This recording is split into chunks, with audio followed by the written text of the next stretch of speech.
मराठा आरक्षणाच्या विधेयकाला राज्याच्या मंत्रिमंडळानं मंगळवारी मंजुरी दिली होती. त्यानंतर विधिमंडळात हे विधेयक मांडण्यात आलं. विधानसभेतही मराठा आरक्षण विधेयकाचा मसुदा एकमतानं मंजूर करण्यात आलाय. मात्र या विधेयकावर सकल मराठा समाजातील अनेकांनी नाराजी व्यक्त केली आहे. मराठा समाजाला शिक्षणात आणि नोकऱ्यांमध्ये 10% आरक्षण देण्याच्या निर्णयाचा अनेकांनी निषेध केलाय. मुळातच मराठा समाजाला ओबीसीमधून आरक्षण देण्याची मागणी होती. मराठा समाजाला शिक्षणामध्ये आणि नोकऱ्यांमध्ये 10% आरक्षण देण्याचा निर्णय यापूर्वी देखील घेण्यात आला होता. मात्र हे आरक्षण कायद्याच्या चौकटीत टिकू शकलं नाही.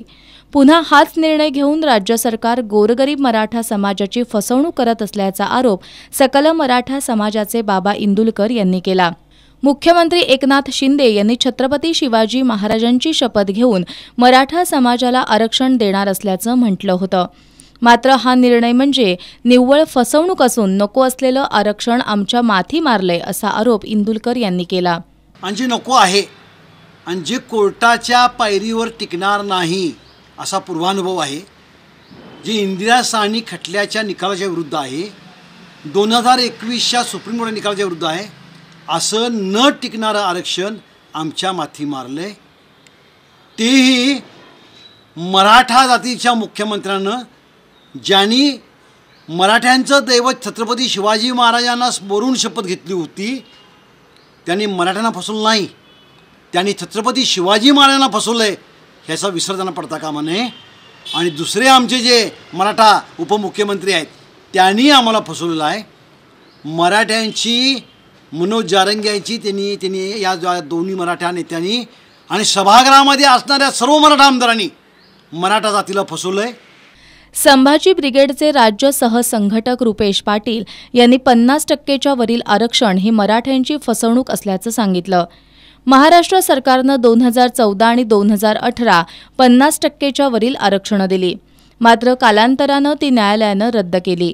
आताही निवडणुकांच्या तोंडावर मराठा समाजाला 50%च्या वरील आरक्षणं देऊन मराठ्यांची फसवणूक केली जात असल्याचा आरोप पाटील यांनी केलाय. 2014 आणि 2019च्या लोकसभा विधानसभा निवडणुकांच्या पार्श्वभूमीवर 2 वेळा मराठा आरक्षणाचा घोळ घातला गेला. SCBC आणि ESBC आणि दोन्हीसुद्धा ते कोर्टामध्ये टिकलं नाही आणि हे बोगस आहे. 50%च्या वरचं आरक्षण हे टिकत नाही हे सगळ्या महाराष्ट्राला आता माहीत झालेलं आहे. आणि मराठ्यांची लोकसंख्या, ओबीसींची लोकसंख्या हा इथला खरा अभ्यासाचा मुद्दा आहे. त्यामुळं ओबीसीमध्ये मराठ्यांचा समावेश झाल्याखेरीज मराठ्यांना आरक्षण मिळणार नाही. आज जे 10% वाढीव शिक्षणामध्ये आणि नोकऱ्यांमधलं जे सांगायला आले, एक बाजूनं तुम्ही सरकारी नोकऱ्या संपवलेल्या आहेत, दुसऱ्या बाजूनं शिक्षण हे सामान्य माणसाच्या आवाक्याच्या बाहेर नेऊन ठेवलेलं आहे. अशा पद्धतीवर तुमचं हे कामकाज सुरू असताना, एवढं मोठं मराठ्यांचं आंदोलन सुरू असताना आज ही परत एकदा सरकारनं केलेली फसवणूक आहे आणि आम्ही त्याचा निषेध करतो.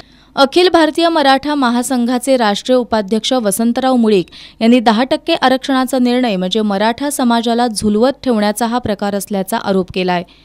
सरकार आणखी अशी किती दिवस आमची फसवणूक करणार असा सवालही मुळीक यांनी उपस्थित करत आरक्षण कायद्याच्या चौकटीत टिकेल की नाही याबाबतही त्यांनी शंका उपस्थित केली.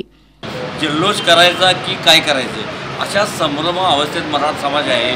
कारण कायदे तज्ज्ञांच्या मते यापूर्वी 2 वेळेला 50%च्या वरचं आरक्षण सुप्रीम कोर्टात जर टिकत नसेल तर तिसऱ्या वेळेला हा निर्णय शासन घेतंय कसं काय, पुन्हा आगीशी का खेळतंय. कारण घटनेच्या कलम 102 नुसार हा 50%च्या वर आरक्षण देण्याचा अधिकार हा केंद्राकडे आहे. परत किती वेळा मराठ्यांना फसवत आहे. त्यामुळं आत्ता या ठिकाणी आपल्याला सांगू इच्छितो की एका बाजूला आरक्षण देत असताना ह्यांचेच बगलपच्चे आता परत हायकोर्टात जाणार आहेत, तशा वल्गना करत आहेत. म्हणजे पुन्हा एकदा आमच्या मराठा समाजाच्या युवकांचं परत ते स्थगिती येणार, 4-4 वर्षे त्यांना अडचण येणार, त्यांची वयोमर्यादा जाणार. ह्याच्यापेक्षा हे जर टिकाऊ आरक्षण तुम्हाला खरोखर द्यायचं असेल हे शासनापुढं महत्त्वाचं आव्हान आहे. म्हणून मी एवढंच सांगू इच्छितो की येत्या काळामध्ये काळ ठरवेल की आरक्षण हे खरं आहे काय खोटं आहे. 10% आरक्षण म्हणजे ही फसवणूक आणि दिशाभूल असल्याचा आरोप सकल मराठा समाजाकडून केला जातोय. त्यामुळे आता मनोज जरांगे पाटील यांच्याकडून जो आदेश येईल त्यानुसार बैठक घेऊन आंदोलनाची पुढील दिशा ठरवण्यात येणार असल्याचंही कोल्हापुरातील सकल मराठा समाजानं स्पष्ट केलंय.